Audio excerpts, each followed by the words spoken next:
People use many terms to describe autism, and there's no single way of describing autism that is universally accepted and preferred by the whole autism community. The terms autism and on the autism spectrum, and to a lesser extent Autism Spectrum Disorder or ASD, are the terms for which there is the most consensus across the community groups.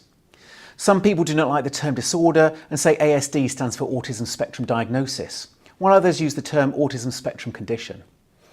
In addition, the term autistic is preferred more by adults who are autistic, family members and their parents, whereas personal with autism is preferred more by professionals. So different people use different terms, and these can change over time.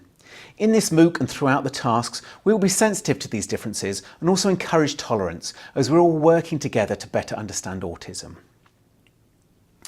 The DSM is a manual from the American Psychiatric Association that is used for diagnosis and uses the term Autism Spectrum Disorder or ASD to cover both autism and Asperger's syndrome.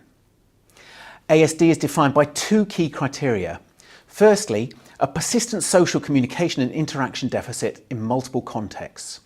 And secondly, restricted repetitive patterns of behaviour, interests or activities.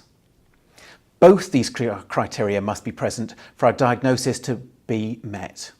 Finally, they can be mild, moderate or severe. Social communication and interaction deficits include difficulties with starting or responding to social interactions, back and forth conversations and sharing emotions. These can be non-verbal difficulties as well, such as eye contact or understanding and using gestures. There can also be a lack of interest in other people and difficulties making and keeping friends. Restricted repetitive behaviours and interests or activities can include stereotyped or repetitive motor movements, insistence on sameness, very fixed interests and hypersensitivity, for example, to light. There's no known cause of autism, and it's estimated that about 1% of the population has a diagnosis of ASD, with typically far more males being diagnosed than females.